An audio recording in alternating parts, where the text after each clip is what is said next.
మహాగణాధిపతయే నమః. ఓం గురుభ్యో నమః. ఓం శ్రీమాత్రే నమః. పరమేశ్వర స్వరూపమైనటువంటి జ్యోతిష, వాస్తు మరియు ఇతర అనేకమైనటువంటి శాస్త్రములను మనకు అందించినటువంటి మహర్షులకి నమస్కారం. హయగ్రీవ హయగ్రీవ హయగ్రీవేతి యో వదేత్తస్స నిస్సరతే వాణి జనుకన్యా ప్రవాహవత్. అరుణాం కరుణాతరంగితాక్షీం ధృతపాశాంకుశపుష్పబాణచాపాం అనిమాదిభిరావృతాం మయూకైః అహమిత్యేవ విభావయే భవానీం. శ్రీమాత్రే నమః. ప్రేక్షకులకి లలితాంబిక అమ్మవారి యొక్క అనుగ్రహం పరిపూర్ణంగా కలగాలన్న స్ఫూర్తి కోరుకుంటూ మనం ఈరోజు చెప్పుకోబోయే టాపిక్ ఏమిటంటే, ప్రపంచం మొత్తము కూడా ఇబ్బంది పడుతున్నటువంటిది అప్పు. అసలు ఏ లగ్నం వారు వారికి ఉన్న లగ్నాన్ని బట్టి ఏ పదార్థాలు దానం ఇవ్వడము లేదా ఏ మంత్రం చేసుకోవడం వల్ల వాళ్ళకి అప్పుల బాధలు తొలగిపోవడము, ఫైనాన్షియల్ గ్రోత్ పెరగడం జరుగుతుంది అనేటువంటి విషయాలు ఇప్పుడు మనం ఒక్కొక్క లగ్నరీత్యా తెలుసుకుందాం. అయితే ఈ విషయాలు చెప్తుంది నేనైనప్పటికీ కూడా చెప్పిస్తుంది సాక్షాత్ లలిత అమ్మవారిగా భావిస్తూ, ఇక్కడ కొంతమందికి లగ్నం తెలుస్తుంది కానీ కొంతమందికి అసలు లగ్నము జాతకమే తెలియదు. మరి వాళ్ళు ఏం చేసుకోవాలి, ఏ గ్రహం ఉంటే అక్కడ అప్పుని పెంచేటువంటిది, దానికి ఏ దానం ఇవ్వాలనేటువంటిది వీడియో ఎండింగ్ వరకు చూస్తే మీకు క్లారిటీ వస్తుంది. సో వీడియో ఎండింగ్ వరకు చూడండి.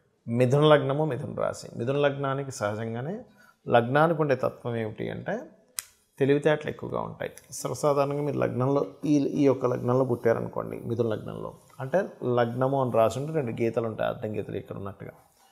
మీరు మిథున లగ్నంలో జన్మించి మీకు రుణ రోగ శత్రు స్థానాలు తగ్గాలి అంటే, అసలు యాక్చువల్గా రుణాలు ఎందుకు ఏర్పడతాయి, శత్రుత్వాలు ఎందుకు ఏర్పడతాయి అంటే, మీకు 6th లార్డ్ కుజుడు, పూర్వజన్మ కర్మకారకుడు కుజుడు అవుతాడు.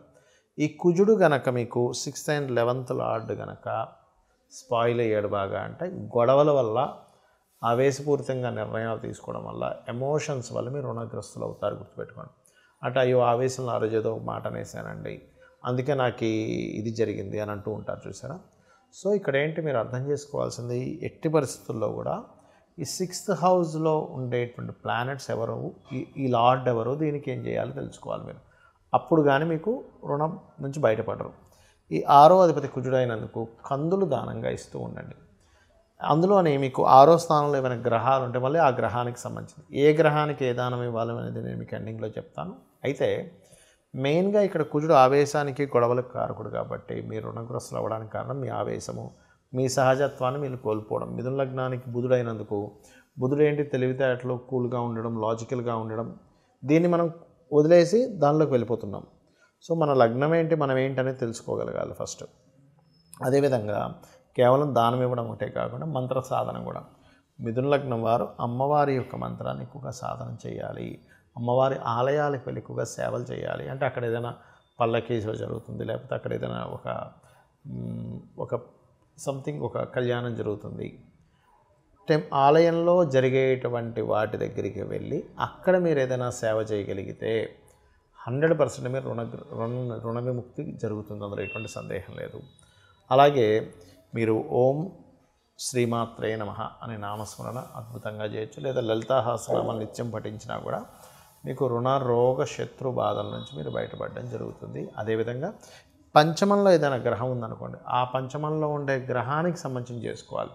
అయితే ఇక్కడ చాలామందికి సందేహం వస్తుంది, అక్కడికి వెళ్ళి నీచగ్రహం ఉంటే ఏమిటండి అని.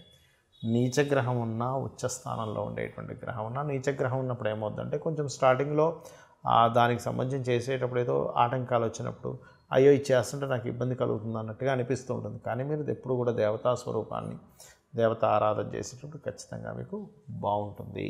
మీకు లగ్నం తెలియదు, నక్షత్రం తెలియదు, ఏమీ తెలియదు, అప్పుడు ఏం చేయాలి, ఒకటే గుర్తుపెట్టుకోండి. ఏమీ తెలియదు కానీ అప్పుల బాధలు తగ్గాలి అంటే ఓం అపర్ణాయై నమః అనే మంత్రం చేసుకోండి. ఫైనాన్షియల్ గ్రోత్ పెరగాలి అంటే ఓం సంపత్కరీ సమారూఢ సింధుర వ్రజసేవితాయే నమః అని చెప్పి చేసుకోండి.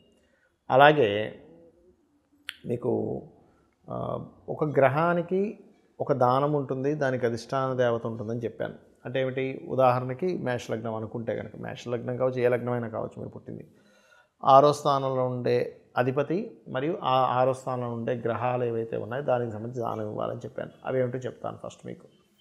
రవి గనక ఉన్నాడు 6వ స్థానంలో, అప్పుడు గోధుమలు దానంగా ఇవ్వండి ఆదివారం నాడు. ఏ పదార్థమైనా సరే మీరు కేజీంబావు ఇవ్వాలి, ప్లస్ గోధుమలతో రెడ్ కలర్ క్లాత్ ఆదివారం నాడు ఇవ్వండి. ఏ పదార్థమైనా కేజీ బావు గుర్తుపెట్టుకోండి. చంద్రుడు ఉన్నాడు 6వ స్థానంలో, అప్పుడు బియ్యం ఇవ్వండి ప్లస్ వైట్ కలర్ క్లాత్ సోమవారం నాడు. కుజుడు ఉన్నాడు, కందులు దానంగా ఇవ్వండి. ఎట్ ఏ సేమ్ టైం కందులతో పాటు రెడ్ కలర్ క్లాత్ అది మంగళవారం నాడు ఇవ్వాలి. ఉదయం 11 లోపల ఇవ్వడం శ్రేష్కరం. అదేవిధంగా బుధుడు ఉన్నాడు అనుకోండి, పెసలు దానంగా ఇవ్వండి ప్లస్ గ్రీన్ కలర్ క్లాత్.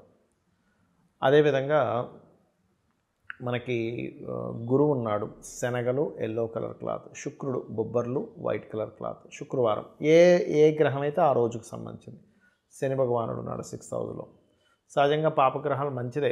ఏంటి ఏ గ్రహాలు రవి కానీ కుజుడు కానీ శని కానీ మంచిదే, కానీ అది పరాక్రమాన్ని స్పోర్టివ్నెస్ని ఇస్తాయి. కాకపోతే రుణస్థానంలో ఉన్నాయిగా, ఎంతైనా దానికి సంబంధించిన రుణం ఉంటుంది కాబట్టి అది గుర్తుపెట్టుకోండి. కాబట్టి శని ఉంటే తెల్ల నువ్వులు ఇవ్వడం, బ్లూ కలర్ వస్త్రము శనివారం నాడు. రాహు ఉంటే మినుములు సిమెంట్ కలర్ వస్త్రము, కేతు ఉంటే ఉలవలు మల్టీ కలర్ క్లాత్ ఇవి ఇవ్వండి. మరి పంచమంలో ఏదైనా గ్రహం ఉంటే దానికి సంబంధించిన అధిష్టాన దేవతకు కూడా మీకు ఉపాసన చేసుకోవాలని చెప్పాను కదా. రవి అనుకోండి, సూర్య ఆరాధన, శివారాధన. చంద్రుడు గౌరీదేవి యొక్క ఆరాధన లేదా రాజరాజేశ్వరి అమ్మవారి యొక్క ఆరాధన. అంటే ఆ దేవతా సంబంధించిన మంత్రం చదువుకోవడం, అష్టోత్తరం చేసుకోవడం చేయండి. కుజుడున్నాడు, స్కందుని యొక్క ఆరాధన పంచమంలో, లేదా అగ్నితత్వ రాశులు అయితే నరసింహస్వామి యొక్క ఆరాధన చేయొచ్చు, లేదా ఆంజనేయ స్వామి ఆరాధన కూడా చేసుకోవచ్చు. అంటే పంచమం ఈజ్ మంత్రస్థానం. మీకు ఆ మంత్రస్థానం ఆ దేవతా ఆరాధన చేయడం వల్ల మీకు తొందరగా రుణరోగ శత్రువు నుంచి విముక్తి కలుగుతుంది. అలాగే ఉదాహరణకి బుధగ్రహం ఉందనుకోండి పంచమంలో, అంటే లగ్నం నుంచి పంచమం. ఈ లగ్నం కావచ్చు, లేదా మిథున లగ్నం అనుకుంటే ఇది పంచమం అవుద్ది, కుంభలగ్నం అనుకుంటే ఇది పంచమం అవుద్ది. అంటే 1, 2, 3, 4, 5వ స్థానంలో ఉండే గ్రహాన్ని ఉపాసన చేయాలి. మనకి గురువు ఉన్నాడు, అప్పుడేంటి దత్తాత్రేయుడి ఆరాధన. బుధగ్రహం ఉంది, విష్ణు యొక్క ఆరాధన. మనకి ఉదాహరణకి అదే పంచమ స్థానంలో శని భగవానుడు ఉన్నాడు, శివారాధన లేదా ఆంజనేయ స్వామి ఆరాధన. రాహు ఉన్నాడు ఉదాహరణకి, అప్పుడు దుర్గా ఆరాధన, కేతువు గణపతి ఆరాధన చేస్తూ ఉండాలి. అయితే ఇక్కడ ఇంకొంతమందికి ఇక్కడ ఏంటంటే అష్టోత్తరం చదవడం రాలేదు అనుకోండి, సింపుల్గా ఓం నమ శివాయ అనుకోవచ్చు శివారాధన, లేదా ఓం నమో నారాయణాయ విష్ణువు, అమ్మవారు ఓం శ్రీమాత్రే నమః, ఇట్లా చేసుకుంటూ ఉండొచ్చు. అదేవిధంగా గోవులకు కూడా మీకు 6వ స్థానంలో అధిక గ్రహాలు ఉన్నప్పుడు 6వ స్థానంలో ఏ గ్రహం ఉందో దానికి సంబంధించిన పదార్థాన్ని గోవుకు పెడితే ఇంకా తొందరగా ఫలితం వస్తుంది. రవి ఉన్నాడు అనుకోండి, అంటే ఇప్పుడు ఉదాహరణకి ఒక గ్రహం కాకుండా ఒకసారి 2 గ్రహాలు ఉంటాయి, రవి శని ఉంటారు, అప్పుడు 2 పదార్థాలు పెట్టాలి. రవి ఉంటే గోధుమ రవ్వ, చంద్రుడు ఉంటే బియ్యపు పిండి బెల్లం కలిపి పెట్టండి. అదేవిధంగా కుజుడు ఉన్నాడు అనుకోండి, క్యారెట్స్ పెట్టండి. చాలామంది ఏం చేస్తారు, కందులు తీసుకెళ్ళి పెడతారు, అలా కాదు. చాలామంది తెలియక నువ్వులు తీసుకెళ్ళి పెడతారు, అసలు గోవులకి అలా పెట్టకూడదు. కాబట్టి కుజుడు ఉంటే క్యారెట్స్ పెట్టండి గోవులకి, అది కూడా దేశీవాలి గోవులకి పెట్టండి. అదేవిధంగా బుధుడు ఉన్నాడు అనుకోండి, గోంగూర తినిపించండి, దానివల్ల రుణ విముక్తి అనేటువంటిది జరుగుతుంది. అలాగే గురు గ్రహం ఉంది, అరటికాయలు, పళ్ళు కాకుండా కాయల్ని సన్నగా తురిమి పెట్టండి. అదేవిధంగా శుక్రగ్రహం ఉంది మీకు 6వ స్థానంలో, అది ఎగ్జాల్టెడ్ ఉందా డెబిలిటేటెడ్ ఉందా అనేటువంటిది ఒక ఎత్తు అయితే, ఫస్ట్ 6th హౌస్లో ఉండే ప్లానెట్కి మీరు చేయాలి, గుర్తుపెట్టుకోండి. మీ పర్సనల్ చార్ట్ ఇన్డెప్త్గా చూస్తే అసలు 6th లార్డ్ ఎవరు, అధిపతి ఇంకే గ్రహం ఇచ్చింది అనేటువంటిది అది డిఫరెంట్ థింగ్. ఒక్కోసారి 6లోనే గ్రహం ఉండదు, ఈ 6వ అధిపతి వెళ్ళి ఇంకో గ్రహంతో కలిసి ఉన్నప్పుడు కూడా ఆ గ్రహానికి కూడా చేసుకోవాలి. అలాగే శుక్రుడు ఉంటే మీరు ఏదైనా తీపి పదార్థాలు గోవుకు తినిపించవచ్చు. చపాతీకి ఒక 3 చపాతీలు తీసుకుని దాని మీద తేనె రాసి తినిపిస్తే కూడా మీకు ఫైనాన్షియల్ గ్రోత్స్ పెరుగుతూ ఉంటాయి. శని భగవానుడు ఉన్నాడు 6లో, బెల్లము తినిపించండి గోవుకి. రాహు ఉన్నాడు, అదే బెల్లాన్ని 4 ఉండలుగా చేసి తినిపించవచ్చు. కేతు ఉన్నాడు, మీకు ఉలవలు ఎలా అయితే మనం దానం ఇస్తాం అదేవిధంగా గ్రాసము గోవుకు తినిపించవచ్చు. అయితే ఇక్కడ ఒక విషయం ఏంటంటే, ప్రతిసారి 6వ స్థానంలోనే గ్రహం ఉండాలని రూల్ లేదు. ఈ 6వ అధిపతి వెళ్ళి ఏ గ్రహాలతో కలిసిందో కూడా చూసుకోండి. అంటే ఉదాహరణకి మిథున లగ్నం తీసుకోండి, మిథున లగ్నానికి 6th లార్డ్ శుక్రుడు. ఈ శుక్రుడు వెళ్ళి ఎవరితో కలిశాడు, గురువుతో కలిశాడా, శనితో కలిశాడా, రవితో కలిశాడా, అస్తంగత్వ దోషంలో ఉన్నాడు, అవి చూసుకొని ఆ గ్రహానికి శుక్రుడికి ప్లస్ కలిసిన గ్రహానికి కూడా దానం ఇవ్వండి. దీంతోపాటు ప్రతిసారి 6వ అధిపతే రూల్ చేయాలని రూల్ లేదు, 6వ అధిపతి ఇంకో గ్రహానికి ఇస్తుంది, అది మీ పర్సనల్ చార్ట్ బట్టే ఉంటుంది.